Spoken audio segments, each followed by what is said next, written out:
Comentario al Evangelio del tercer domingo del tiempo ordinario. En la frontera. 22 de enero de 2023. Primera lectura Isaías 8, 23b, 9.3. El pueblo vio una luz grande.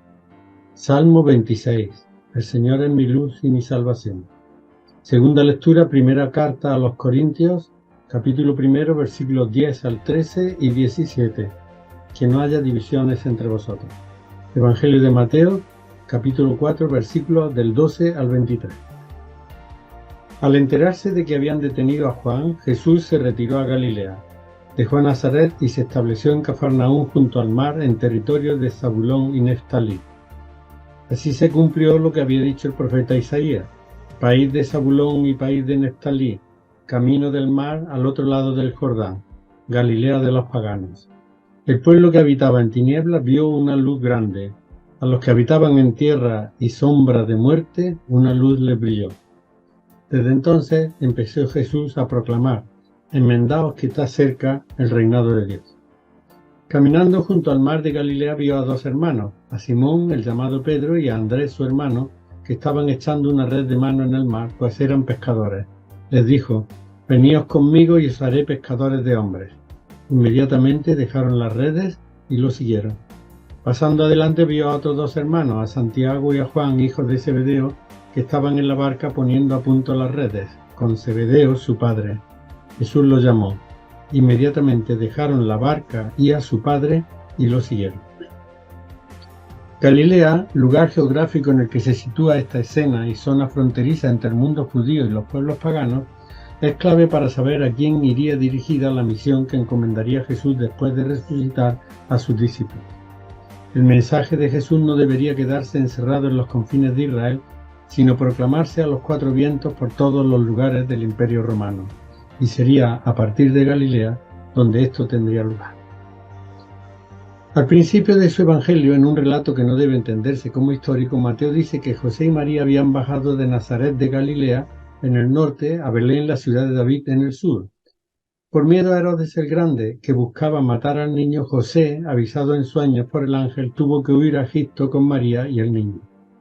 Tras la muerte de Herodes, avisado de nuevo en sueño por el ángel, José volvió junto con María y el niño a Israel, pero al enterarse de que Arquelao, el hijo y sucesor de Herodes, no menos cruel que su padre, reinaba en Judea, decidió, avisado también por el ángel en sueños, volver a Galilea para establecerse en Nazaret. En síntesis, por miedo a Herodes el Grande, huye José con María y el niño a Egipto, y cuando vuelve de Egipto a Israel, se establece en Nazaret por miedo a Arquelao, sucesor de Herodes. De mayor, Jesús baja de Galilea al Jordán para ser bautizado por Juan Bautista, pero una vez que ha sido bautizado a orillas del Jordán, dice el evangelista que al enterarse de que habían detenido a Juan, se retiró a Galilea, donde desarrollará la mayor parte de su tiempo de maestro itinerante. Algunos comentaristas suponen que Jesús se fue a Galilea tal vez por miedo a Herodes Antipas, hijo y sucesor de Herodes el Grande, que había detenido a Juan, a quien más tarde decapitaría, pero el evangelista Mateo no desvela el porqué. La importancia de Galilea en el Evangelio de Mateo se debe a que, como hemos dicho, esta región era una zona fronteriza entre el mundo judío y los pueblos paganos, un puente entre estos dos mundos. Galilea era al mismo tiempo la provincia de Palestina más alejada del Templo de Jerusalén y de las instituciones judías, aunque ciertamente con población mayoritaria judía. Esto lo sabemos por los restos arqueológicos encontrados en ella, que en nada se diferencian de los judíos del sur: vasos de piedra inmunes a la contaminación y mikvaot o piletas de abluciones, así como enterramientos con osarios depositados en tumbas con nichos, como solían hacer los judíos. En tiempos de Jesús, Galilea era también una zona de agitaciones, protestas sociales, revueltas campesinas y sublevaciones políticas, todas reprimidas por los romanos brutalmente. Precisamente de Séforis, una ciudad a 6 kilómetros de Nazaret, donde con toda probabilidad trabajaron José y Jesús en su juventud, era Judas el Galileo, quien al mando de un grupo de bandoleros, aprovechando la muerte de Herodes, asaltó su palacio y con las armas allí encontradas, armó a sus seguidores, se proclamó rey de Israel, llegando a controlar toda la Galilea, toda la región de Galilea, incluida Nazaret. Poco tardaría en ser destronado, pues el general Publio Varo instalado entonces en Siria, marchó con sus legiones contra los sublevados, sitió e incendió la ciudad, dio muerte a Judas, redujo a cenizas sus edificios y finalmente hizo vender como esclavos a sus habitantes.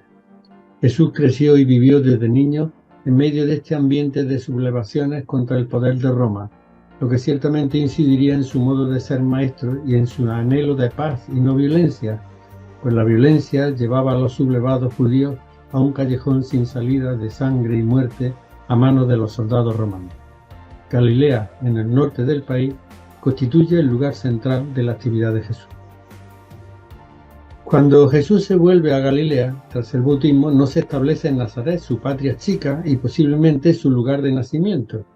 El nacimiento en Belén puede que fuese más bien un motivo teológico para entroncar a Jesús con el rey Mesías David, natural de esta aldea, sino que Jesús se fue a vivir a Cafarnaúm, junto al lago.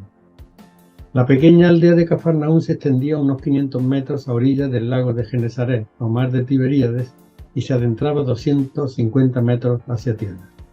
Las excavaciones allí realizadas han descubierto la planta de una manzana de casas al estilo de las casas típicas andaluzas, con habitaciones en torno a un patio central que datan del siglo I de nuestra era. De entre todas estas casas, una fue especialmente tratada con el correr del tiempo, aislada del resto del barrio con un muro y convertida más tarde, hacia mitad del siglo V, en basílica, para lo que hubo que destruir algunas de las casas que la rodeaban. En el lugar se encontraron 131 inscripciones en diversas lenguas, alusivas todas ellas al carácter venerado de aquella casa. Los arqueólogos, con un grado considerable de certeza, la identificaron con la casa de Pedro, donde Jesús curó a su suegra y él mismo residía.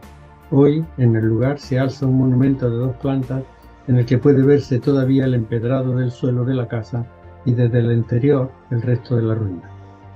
Cafarnaúm era la capital judía de Galilea, mientras que Tiberíades era la capital política fundada en honor al emperador Tiberio por Herodes Antipas, que había trasladado allí su capital a orillas del lago y a quien le debe el nombre de Mar de Tiberíades.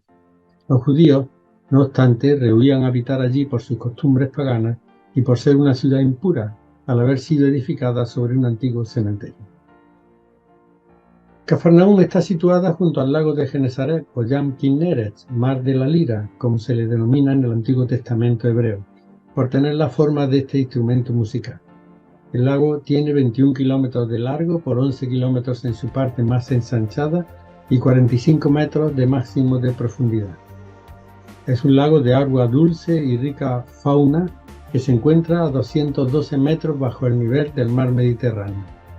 Rodeado de colinas que solo se interrumpen para dejar paso por el norte al río Jordán, que lo abastece con sus aguas y lo abandona al suroeste, siguiendo su curso hasta morir en el Mar Muerto, otro inmenso lago en cuya agua salada no hay posibilidad de vida. Los judíos de Galilea no eran tan estrictos como los del sur, sino más abiertos, debido a la lejanía del templo, a su situación de frontera y al influjo y trasiego de paganos por las calzadas romanas.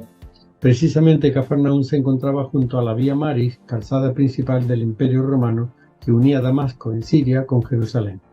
Era Cafarnaúm un lugar apacible, bien comunicado y muy propicio para todo tipo de actividades comerciales, pero sobre todo para la pesca, dada la abundancia de esta en el lago. Y tal vez un magnífico sitio para anunciar el Evangelio, pues los transeúntes podrían llevarse junto con sus mercancías el mensaje y difundirlo en sus tierras de destino, en tiempos en los que no había otros medios de comunicación. Según el evangelista Mateo, Cafarnaúm está dentro del territorio de las tribus de Zabulón y Neftalí, y tal vez por esto el evangelista, a quien le gusta probar que todo lo que sucede a Jesús estaba ya anunciado en la Sagrada Escritura, acude al profeta Isaías, del que cita este texto que hemos leído: país de Zabulón y país de Neftalí, camino del mar, al otro lado del Jordán, Galilea de los paganos. El pueblo que habitaba en tinieblas vio una luz grande. A los que habitaban en tierra y sombra de muerte, una luz les brilló.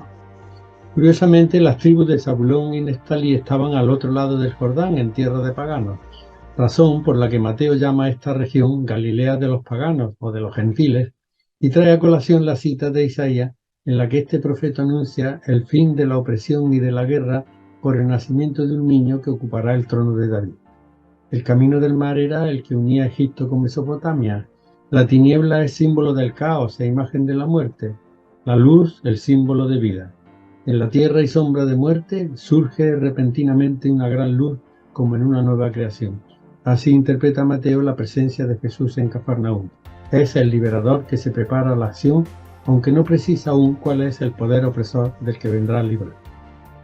La expresión Galilea de los paganos no se refiere por tanto a que estuviese poblada mayoritariamente de paganos, sino a que era frontera con el mundo pagano, una tierra abierta a este mundo. En Cafarnaúm llama Jesús a sus primeros discípulos, que eran pescadores, para hacerlos pescadores de hombres, sin discriminación alguna. Y fue en uno de los montes de Galilea donde Jesús reúne por última vez a los 11 en el Evangelio de Mateo y les dijo: «Se me ha dado plena autoridad en el cielo y en la tierra, id y haced discípulos de todas las naciones, bautizarlos para vincularlos al Padre y al Hijo y al Espíritu Santo, y enseñarles a guardar todo lo que os mandé. Mirad que yo estoy con vosotros cada día hasta el fin de esta edad». Haced discípulos de todas las naciones. Mensaje revolucionario que pondría fin a un periodo en el que Dios era Dios solo de su pueblo Israel, e Israel se consideraba el pueblo elegido, siendo rechazados por Dios el resto de pueblos de la tierra. Momento en el que se proclama que Dios acoge a todos por igual, pues para Dios, como dice Pablo en la carta a los Gálatas, ya no hay más judío ni griego, esclavo ni libre, varón o hembra, pues vosotros hacéis todos uno mediante el Mesías Jesús. Y si sois del Mesías, sois por consiguiente descendencia de Abraham, herederos conforme a la promesa. Mensaje que tendrían que asimilar sus discípulos judíos, dejando de considerarse el pueblo elegido de Dios, pues Dios lo es de todos los pueblos. Y es en Galilea y en Cafarnaúm, para mayor concreción, a orillas del lago, donde Jesús comienza a proclamar: «Enmendaos que está cerca el reinado de Dios». Allí llama a dos parejas de hermanos que estaban echando las redes. Dice el evangelista que enseguida Pedro y Andrés dejaron las redes y lo siguieron, y que Santiago y Juan, que estaban en la barca poniendo a punto las redes con Zebedeo su padre, dejaron la barca y a su padre y lo siguieron. En el Evangelio el Padre representa la autoridad que transmite una tradición. Jesús no ha tenido padre humano, no está condicionado por una tradición anterior. Sus discípulos abandonan al Padre humano. En lo sucesivo, como Jesús mismo, no deberán reconocer más que al Padre del cielo. La mención del mar, lago, la del oficio de pescadores y la metáfora usada por Jesús de pescadores de hombres esclarecen el significado de la misión profética de sus discípulos, que pretenderán atraer a todos, tanto judíos como paganos. El comienzo del seguimiento de Jesús por parte de los 4 discípulos fue un comienzo voluntarioso. Los 4 dejan su trabajo y Santiago y Juan también a su padre para seguir a Jesús. Pero ¿cuánto no les costaría seguir de verdad al Maestro y aprender a vivir su mismo estilo de vida? Aparece a lo largo del Evangelio y se muestra en la resistencia que estos oponen a la predicación de Jesús. De Andrés, el que sale mejor parado de los 4 en el Evangelio de Mateo, a pesar de haber quedado olvidado por hacerle sombra a Pedro, sabemos por los Evangelios algunas cosas interesantes que muestran que fue un buen discípulo de Jesús. Sabemos que era hermano de Simón o de Simón Pedro, que era de Betsaida como Felipe, de ahí su nombre griego, pues Betsaida era una ciudad fronteriza en estrecho contacto con el mundo pagano, con tradiciones menos rígidas que en otras partes, de modo que dentro de la misma familia podía darse el caso de que uno, Simón, el que escucha, derivado del verbo hebreo shamá, oír, escuchar, llevase un nombre hebreo, y otro, Andrés, uno griego, derivado de aner, varón, de donde viril o voluntarioso.